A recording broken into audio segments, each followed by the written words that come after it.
आपणा सर्वांना नमस्कार. मी रुद्रशेखर जोशी, केसरीनंदन आध्यात्मिक यूट्यूब चॅनलमध्ये आपल्या सर्वांचे स्वागत आहे. आज आपण या व्हिडिओत जाणून घेऊया श्री दत्तभावांनी ज्या संत श्रेष्ठ श्री रंग अवधूत महाराजांनी रचले आहे त्यांचे संक्षिप्त जीवनचरित्र. भारतातील, त्यातही महाराष्ट्रातील कोकणची भूमी म्हणजे महाराष्ट्राचे वैभवच, जणू निसर्गरम्य सौंदर्याची ती खानच आहे. त्यातच रत्नागिरी हे शहर देखील नावाप्रमाणेच रत्नांचा पर्वतच आहे. कोकणच्या भूमीत अनेक श्रेष्ठ साधू संत होऊन गेले. त्यातीलच एक संत श्रेष्ठ श्री रंग अवधूत महाराज हे होत. याच जिल्ह्यात संगमेश्वर तालुक्यात देवळे नावाचे गाव आहे. तेथे पूर्वी जयराम भट्ट वळामे हे ऋग्वेदी कराडी ब्राह्मण राहत होते. त्यांना 4 मुले झाली. त्यातील तिसरे मूल म्हणजे श्री विठ्ठल भट्ट हे होत. सखारामपंत सरपोतदार हे वळामे कुटुंबाचे परम मित्र होते. त्यांचे गुजरातमधील पंचमहाल जिल्ह्यात गोधरा या गावी स्वतःचे खाजगीरित्या तयार केलेले श्री विठ्ठलाचे मंदिर होते व आजही आहे. एक दिवस त्यांना वाटले की विठ्ठल भट्टने आपल्यासोबत यावे व मंदिरात श्री विठ्ठल रुक्मिणीची सेवा करावी, पूजा अर्चा करावी. त्यांनी हा विचार त्यांना सांगितला व त्यांनी त्वरित होकारही दिला व त्यांच्यासोबत गेले. तेथे राहू लागले.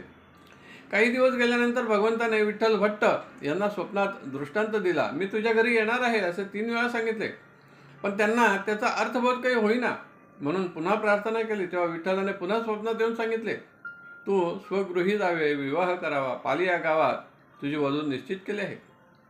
मग मी तुझ्या घरी येईन. पुन्हा देवाने विचारले, आता समजले ना? स्वप्नातच आशीर्वाद दिला व देव अदृश्य झाले. विठ्ठल भट्टांनी लगेच आज्ञेचे पालन केले. देवळे गावी परत आलेत. आईवडिलांना आनंद झाला. विठ्ठल भट्ट यांनी एक दिवस कुणालाही न कळू देता पाली गावात जाऊन माहिती काढली. त्यांचे नाव मोघे असे होते. त्यांचे पिता जयराम भट्ट यांना हे समजले व त्यांनी थोड्याच दिवसात त्यांचा विवाह देखील करून दिला. पत्नीचे नावही त्यांनी रुक्मिणी असेच ठेवले. काही दिवसानंतर सखाराम सरपोतदार पुन्हा आलेत. त्यांनी आपला विचार त्यांना सांगितला व पुन्हा दोघांना गुजरातमध्ये घेऊन गेले. तेथे पुन्हा विठ्ठलाची सेवा करू लागलेत.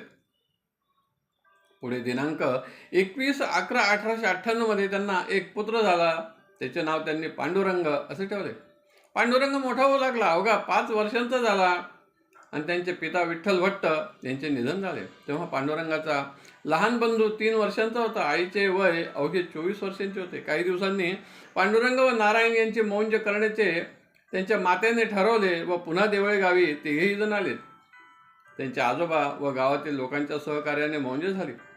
त्यानंतर जयराम भट्ट हे नारायण व पांडुरंग यांना देवदर्शनासाठी श्री नृसिंहवाडीस घेऊन आलेत. तेव्हा त्यांची भेट श्री वासुदेवानंद सरस्वती महाराज यांच्याशी झाली.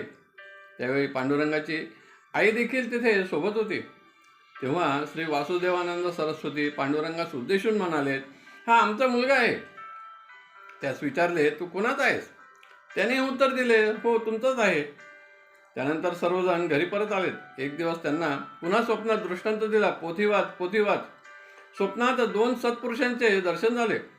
त्यातील एक श्री वासुदेवानंद सरस्वती होते, तर दुसरे कोण असा विचार करीत असता एक दिवस मामांजवळ संकेत बोलून दाखवला. तेव्हा त्यांनी सांगितले, माझी नेहमी बदली होत असल्याने श्री गुरुचरित्राची पोथी तू वाचावी व ही मला श्री साईबाबांकडून मिळालेली आहे असं सांगितले. म्हणजे स्वप्नातील दुसरे सत्पुरुष श्री साईबाबा होते हे त्यांच्या लक्षात आले.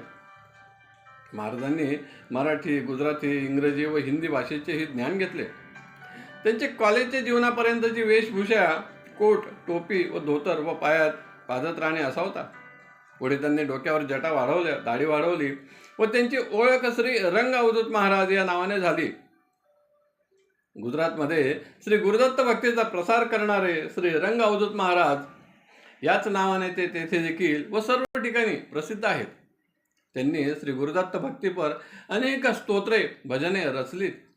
श्री दत्तभावांनी देखील गुजराती भाषेत जरी असली तरी संपूर्ण भारतात व भारताबाहेरही जे श्री गुरुदत्तांचे भक्त आहेत त्यांना श्री दत्तभावांनी अगदी मुखोद्गत आहे. या प्रसिद्धीमुळेच श्री दत्त उपासकांची मंडळे, श्रीरंग परिवार, श्रीरंग अवधूत भक्ती केंद्रे अनेक ठिकाणी असून त्यातून मोठा श्री दत्त भक्त परिवार निर्माण झाला आहे. त्यांचा योगायोग म्हणजे दिनांक 21/11/1898 रोजी त्यांचा जन्म झाला व दिनांक 21/11/1968 साली त्यांनी नारेश्वर येथे समाधी घेतली. हे विशेष.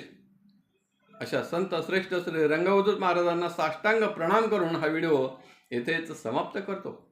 आपणास आवडला असेल तर जरूर लाईक करा, शेअर करा आणि व्हिडिओच्या खाली असलेल्या सबस्क्राईब शब्दावर जरूर क्लिक करा. धन्यवाद. नमस्कार. जय केसरी नंदन.